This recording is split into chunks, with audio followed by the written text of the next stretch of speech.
Good afternoon and welcome to Business Incorporated. I am Boston Amafayewa. Thank you very much for finding time to be with us. Let's get the program started.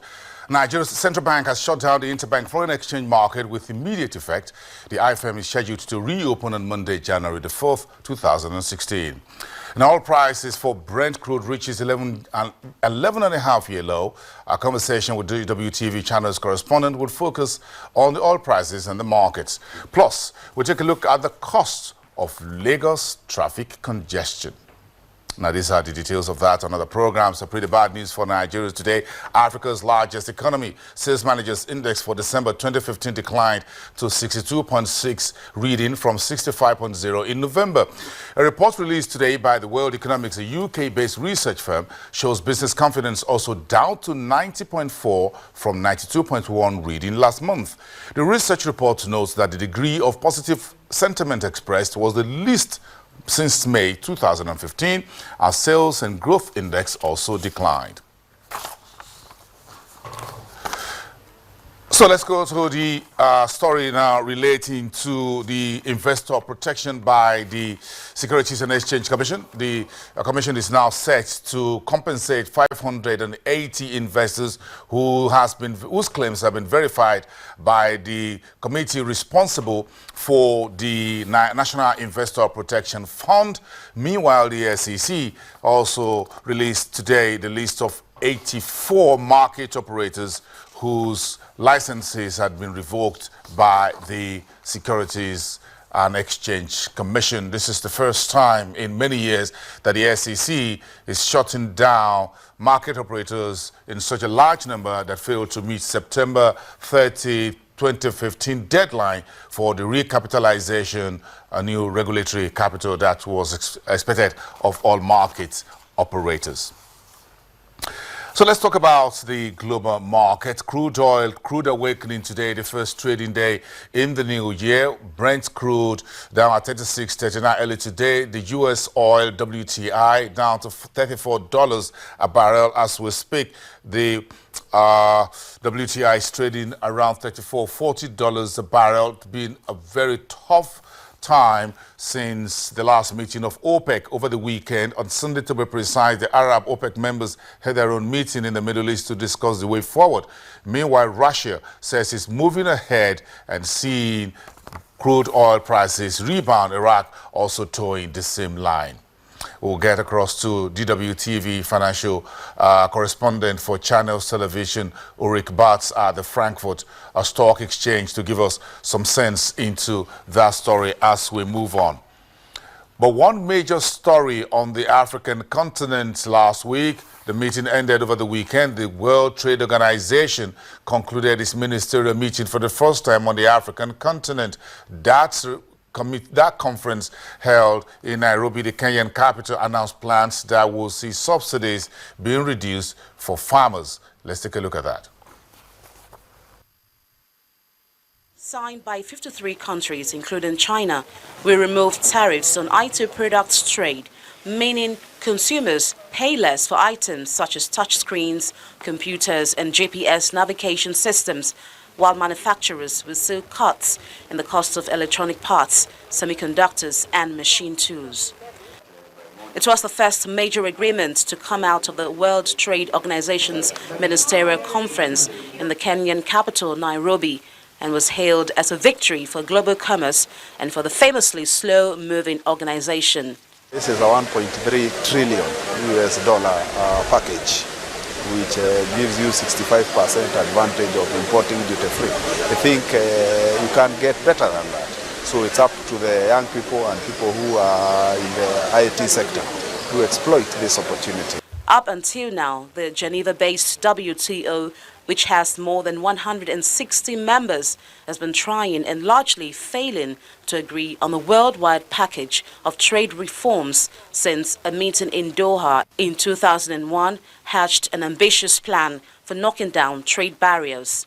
Speaking on the draft version of the subsidies deal that was recently published by WTO, Ranja Sengupta founder of Third World Network, said commitment by bigger economies has been lacking. What the developing country was wanted is that on a permanent basis exempt these subsidies, but you will see that the agriculture text, the draft text that was kind of brought out early this morning, it just says nothing. It just says we will continue to talk. It has not moved an inch on the permanent solution.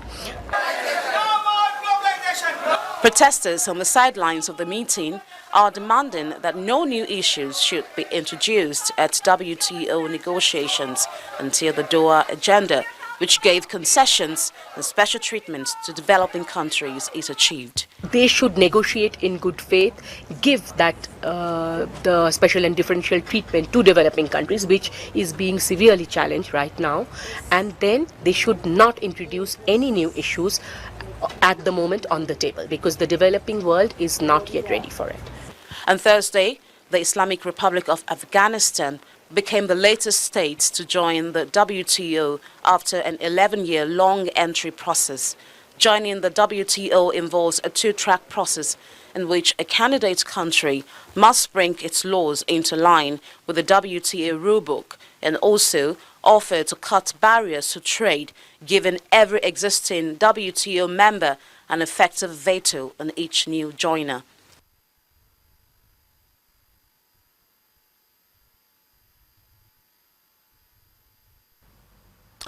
Nigeria's central bank has shut down the interbank foreign exchange market with immediate effect. The IFM is scheduled to reopen on Monday, January 4th, 2016. IFM is the platform of foreign currencies trading between the financial regulator and all the commercial banks. Nigeria's currencies market has been under intense pressure since early 2015, when the regulator introduces some of the strangest rules in history, as its FX reserves fall rapidly, oil prices decline, and the value of the local unit down. Okay, let's get across to the Frankfurt Stock Exchange, where Ulrich Batz, financial correspondent of DWTV for Channels Television, standing by to take us through today's trading, being dominated by the price of oil, now seeing U.S. crude around $34 a barrel. Ulrich, good afternoon to you and welcome to the program. Let's start from here. How dangerous is this for the oil industry with the price levels we're seeing this morning as a major talking point for today's session so far?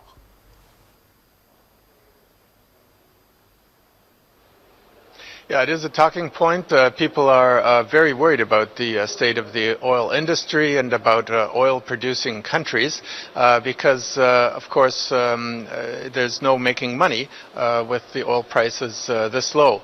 And some countries are in dire trouble, and there are even some voices in the market that have been saying for some time now, and this is increasing, that the oil industry might be the financial industry of the times we're at right now. Before it was banks leading to a worldwide crisis, now it might be a collapse of the oil industry, not only of the companies involved, but lots of bonds out there as well.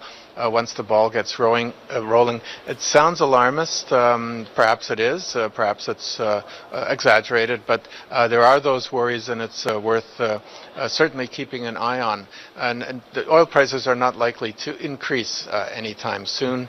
It's a worry for the people in the market here looking at that situation, not least with a view to the emerging market economies.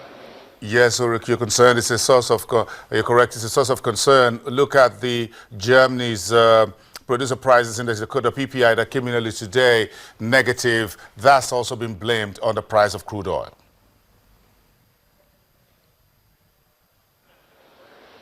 That's right.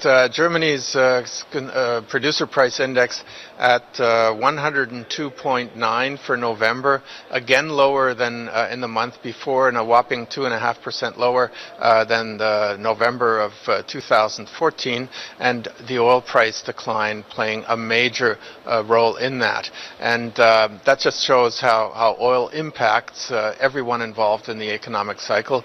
And of course, one can say, well, producer prices, who knows how they can pass it on to their customers and how it will work out for core inflation after all for the general consumer. But it is a good indicator of where the road is going. So that shows where we're at right now.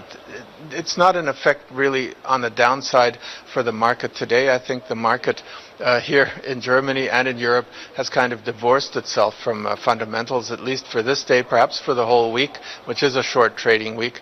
People basically looking at their own navel, as we say in Germany, when it means that you're not looking at a lot of things outside of the market and wondering how much oomph is there still in the market for the rest of the year. Ulrich, yes, we can see the rest of Europe doing really green, but the Spanish market, the IBEX 35, the Spanish benchmark stock index, down 2.41% as we speak today. So is this a Spanish flu, market flu, not contagious for the rest of Europe?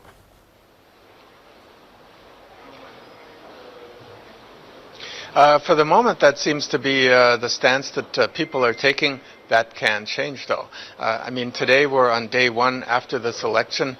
There's been no statements yet or no decisions made yet on what kind of coalition will be ruling in Spain. And that really will be the precursor to what the market will think about reform policy, austerity policy. So far, it's been very painful for Spain, very painful for the Spaniards. But there has been progress, and people celebrated that progress here in the market. It was evident in the kind of interest rates that were charged for Spanish bonds and the prices in the Spanish stock market. Now the stock market down, the yields for Spanish bonds up. It is having an effect, but so far nobody is saying that, well, it's the end of Spain's laudable road back to financial health. But certainly that's on the minds of people, and everyone will be watching this very closely because, after all, Spain is the 5th largest economy in the Eurozone. And if Spain should falter, if Spain should in some way drop out of the Euro, that's really bad news for everyone here. Okay, thank you very much. Let's start the week on that note. Ulrich Bartz, DWTV financial correspondent for Channels Television, live to us at the Frankfurt Stock Exchange. We thank you for your time today. When we come back after the break, we're going straight to New York. It's about 8 a.m., but we've got Alan Cameron, the chief economist of Exotic Partners based in London, to talk about Frontier Africa 2015-2016 between optimism, pessimism, and realism. We'll be right back.